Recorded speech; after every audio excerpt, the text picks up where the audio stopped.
I stood by my living room window again, staring across the street at his house, like I had done too many times these past few weeks. My heart felt heavy, guilty even, because I should not have been thinking about him at all. My name is Audrey Sinclair. I am 43 years old, and I have been a pharmacist in this town for almost 15 years. After my divorce, I told myself I was done with complications, done with men, done with letting anyone get close enough to hurt me again.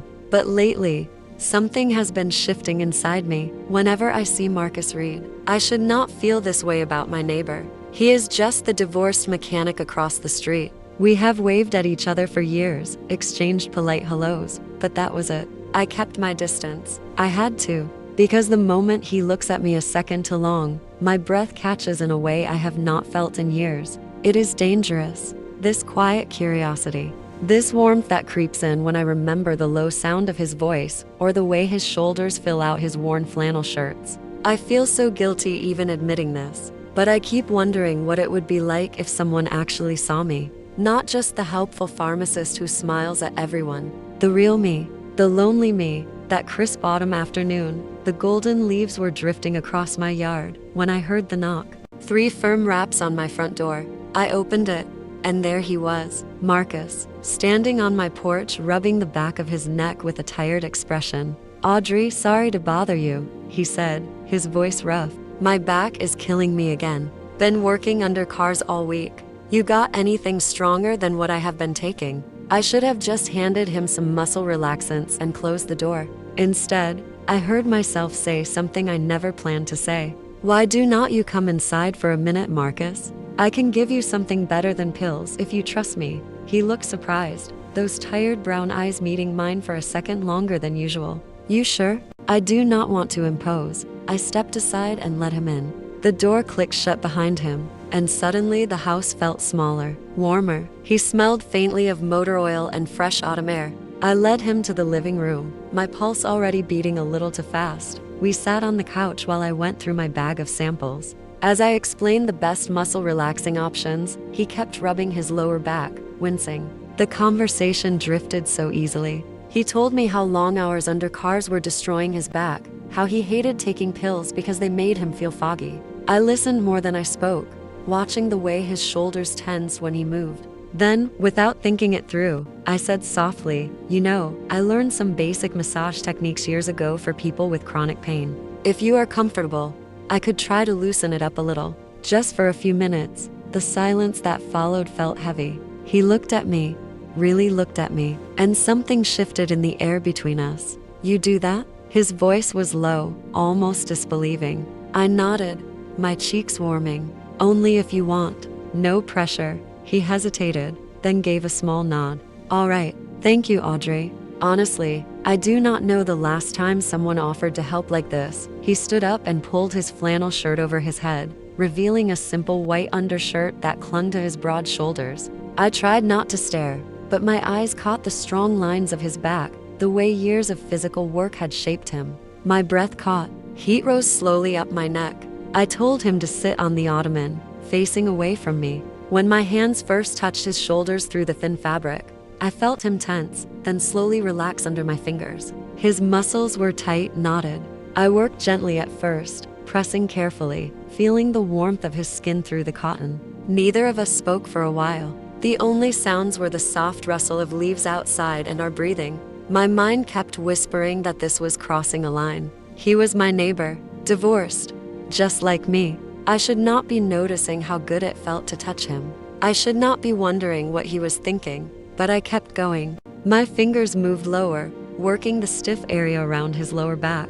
A quiet sigh escaped him, deep and relieved. The sound did something to me. My stomach fluttered in a way I had not felt in years. "God, that feels incredible," he murmured, his voice husky. "You have no idea how much I needed this." I smiled, even though he could not see it. My heart was beating so hard I was sure he could hear it. We started talking, then, real talking, not the polite neighbor kind. He told me how his divorce had left him feeling like a failure for a long time, how his ex-wife always said he worked too much and cared too little. I found myself opening up too, telling him how my marriage had slowly gone cold, how I had spent years smiling for everyone at the pharmacy while feeling invisible at home. "You do not seem invisible to me," he said, after a pause. The words landed heavy. I stopped moving my hands for a second. My cheeks burned. I continued working lower down his back, trying to steady myself. The room felt smaller, the air thicker. I moved around to his side so I could reach a different angle, and our knees almost brushed. When I leaned in, I could smell his scent. Clean soap mixed with that faint trace of workshop. My heart pounded so hard I worried he might notice. "Audrey," he said my name so softly it made my stomach flutter. "You really did not have to do any of this." "I wanted to," I admitted, my voice barely above a whisper. "You always seem like you carry everything alone." He turned his head toward me again. Our faces were closer now, close enough that I could see the tiny lines around his eyes, the way his gaze dropped to my lips for half a second before returning to my eyes. Neither of us moved. The silence stretched, heavy and electric. My breath felt shallow. Something inside me shifted, a warmth spreading low in my belly that I had not felt in so long. I should have pulled back. Instead, I stayed right there, my hand resting lightly on his lower back, not pressing anymore, just resting, feeling the rise and fall of his breathing. He reached up slowly and placed his hand over mine, not grabbing, just covering it gently. The contact sent heat racing up my arm. My body reacted before my mind could catch up. I felt my pulse everywhere. "You are shaking," he murmured. "I know," I whispered back, embarrassed, but unable to hide it. "This feels too good." I was not expecting that. A small smile touched his lips. "Me neither."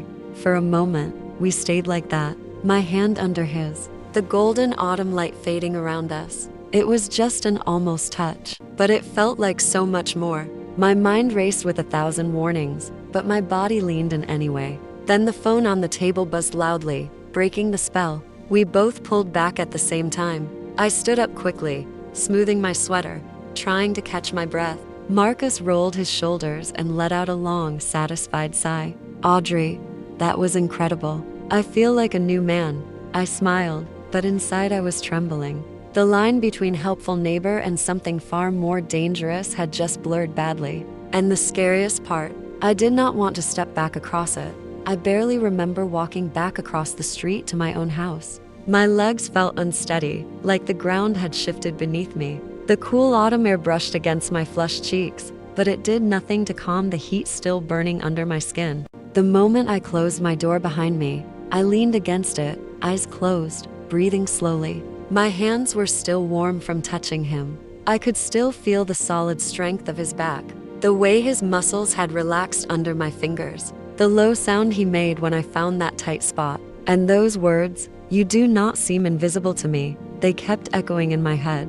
I walked into my quiet living room and sank onto the couch, pulling my knees up to my chest. The house felt too still, too empty. Everything reminded me of the silence we had shared just minutes ago. That heavy, dangerous silence where neither of us dared to move. Guilt hit me first, sharp and heavy. What was I thinking? He is my neighbor, just a man trying to heal from his own broken marriage. I had no right to let things go that far. No right to sit so close. No right to let his words sink into me like warm honey. I am 43 years old. I should know better. I should be wiser than this. But then the desire came rushing back, softer and more frightening. I kept replaying every moment. The way he looked at me when he said my name. The gentle weight of his hand covering mine. How my body had reacted. That slow, deep warmth spreading through me, waking up parts of myself I thought had gone to sleep forever. I caught myself touching my own hand, remembering the feeling of his skin against mine. I should not want more. I should not be sitting here wondering what would have happened if the phone had not buzzed. If we had stayed in that moment just a little longer. Tears pricked at my eyes, not from sadness exactly, but from overwhelming confusion. For years after my divorce, I told myself I was fine, alone, safe, in control. But today, sitting on that couch with Marcus, I did not feel in control at all. I felt alive, seen, wanted in a way that made my breath catch and my heart race. I stood up and walked to the window, looking across the street at his house. The lights were on. Was he thinking about me too? Was he feeling the same pull? The same dangerous curiosity? I wrapped my arms around myself, trying to hold everything in. The guilt and the longing fought inside my chest until I felt exhausted. Part of me wanted to pretend today never happened, go back to polite waves and small talk. But a bigger part, a quieter, hungrier part, already knew the truth. I wanted more. I wanted his voice, saying my name like that again. I wanted the warmth of being close to him. I wanted to feel that shift inside me one more time. And that realization scared me more than anything. That evening, as I stood in my kitchen making tea, I finally admitted it to myself. What happened between Marcus and me was not just a massage. It was the first time in years I felt truly seen. When he looked at me and said I was not invisible, something inside me gently broke open. I did not pull away. I let myself feel it, all of it. I am not proud of how much I wanted to stay in that moment with him, but I am also not ashamed. After years of feeling invisible in my own marriage, after learning to live with loneliness, I allowed myself one afternoon of real human connection. His words, his touch, his honesty, they reminded me that I am still a woman who deserves to feel warm, who deserves to be wanted. I do not know what will happen next. We have not spoken since that afternoon, but I caught him looking toward my window earlier tonight, and my heart did that same little flip again. This is not over. Whatever this is, it is only beginning. I am not sure I want this feeling to stop. Marcus and me, two broken people, two lonely hearts, two neighbors who finally saw each other. And for the first time in years, I am not scared of what comes next. I am just grateful to feel something again.